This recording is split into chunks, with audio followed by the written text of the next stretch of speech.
Hey everybody, welcome back to Gun Deals. Today we have the PSA AR-15 and this is one of their lightweight models. So let's go ahead and get started. Okay, so what comes in the box with this? It comes with a 30 round PMag if your state allows it, and it comes with a gun log, user manual, and a PSA sticker. Alright, so let's start at the back here. We have a classic buttstock here that a lot of typical AR-15s will come with. They work and function just fine. It does have a couple of sling attachments at the back here. We have the one right here, and then we have this one down at the bottom. The buttstock is not padded, and it is an adjustable stock. It has 6 positions. Moving forward, we have a standard mil-spec buffer tube, and we have the castle nut, which has been double staked, which PSA is doing on all of their AR-15s nowadays. Moving forward, we have the upper and lower receiver, which is 7075 T6 aluminum. And then moving down, we have kind of the standard grip that comes with an AR-15. These are the kind of things I like. Sometimes I like the fact that they put this furniture on, they keep the price down a little bit, and then I can switch it out to the furniture that I actually personally like. I mean, these will function just fine, but if you want to switch it out, obviously you can do with. It's super simple to do. So obviously we have the brass deflector, the forward assist, all the standard features. On the other side, we have the bolt catch and release, and a fire and safe, which is not ambi. So all the controls obviously are just standard across the board here. We have a standard charging handle right here. These are the one of the things that I like to change out pretty quickly. I'm not a huge fan of the basic charging handles. Yes, they absolutely work. I just like the ambidextrous and then slightly larger so I can get my finger a better purchase on it. But again, they work just fine.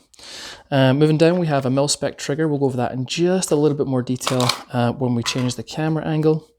Moving up to the top here, we have a 1913 pick rail, which just goes to about here, which you can see. So you can attach an optic, a LPVO, whatever you like to run.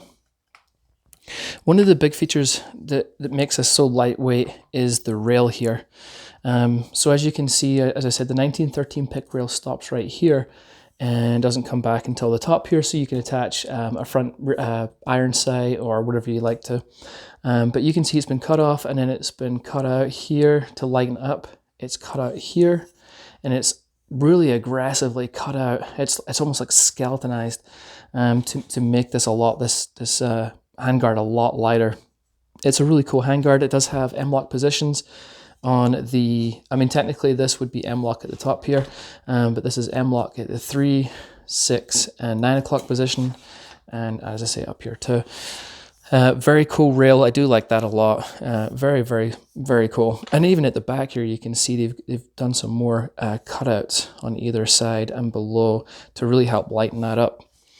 On either side also, you'll notice right here and here, these two are attached QD sling mounts, and up the top also. Right here, and it obviously isn't a full length rail.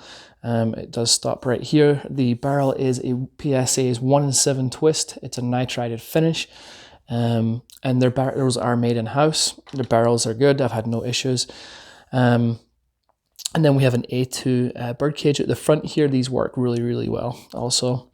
This is a carbine length gas system. If you're not familiar with AR-15s, there is 3 types. There is a carbine length, which this has, a mid length, which will sit a little higher, and then you'll have a rifle length, which will sit higher again.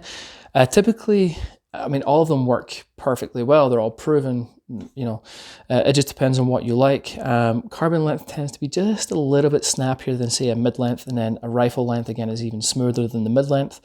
But again, they all work just fine.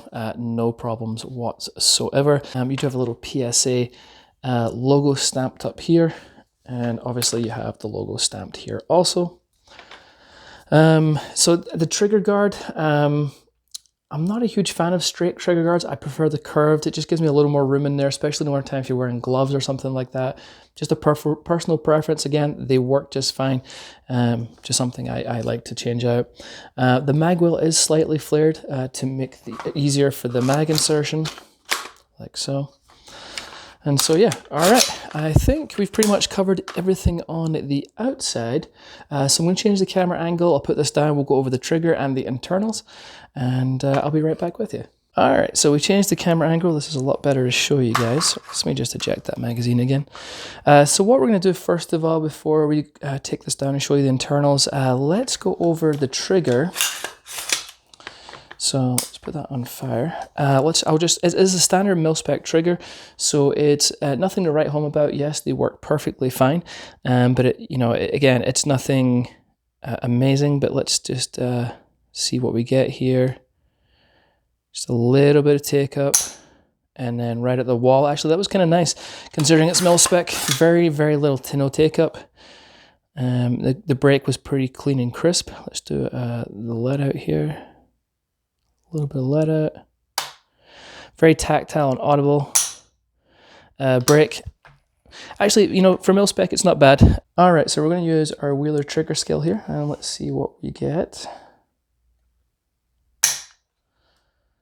5-pound trigger pull. Let's do that again.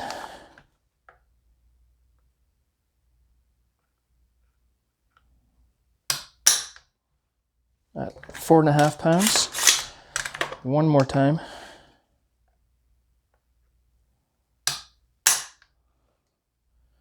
£5.5. So I would say an average about 5-pound trigger, which actually is not bad for a mil-spec trigger out of the box. So yes, there's obviously better triggers out there, but again, these will do you just fine. Okay, so let's go ahead and break down the AR-15. We're going to just push down on the tab at the front and the back here, and then we're going to pull these pins up,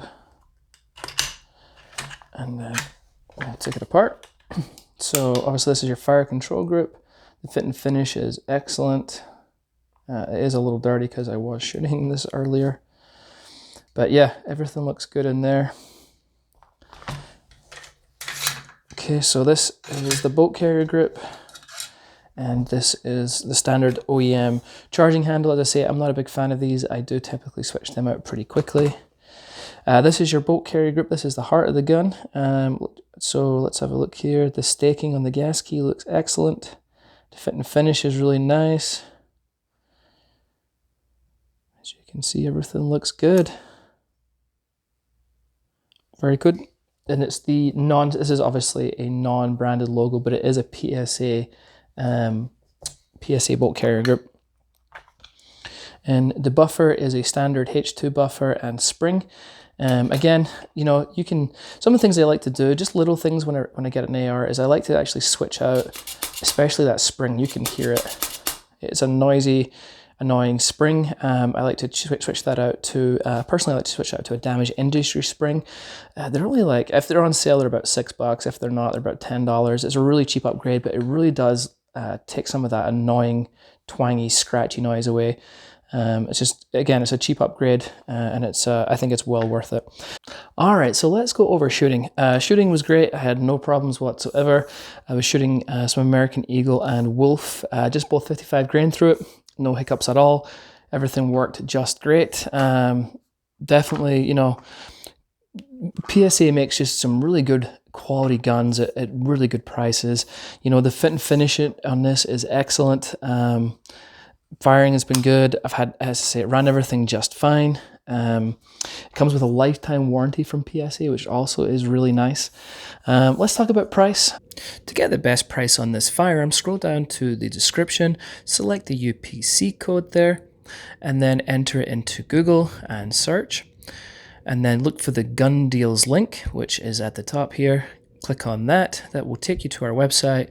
Simply scroll down and you will see where it is in stock and the price. Select whatever one you would like. So yeah, so are they worth it? Yeah, I think so. They've got a lot of really cool features. I really like this lightweight rail. That's very, very cool. As I say, for just under $1,000, PSA has got a very nice rifle on its hands. Recommended for sure. So yeah, that is pretty much it. All right, folks, if you have any questions, any comments, please ask them below. We are always happy to help out wherever we can. And that's it. Until next time, we'll catch you later.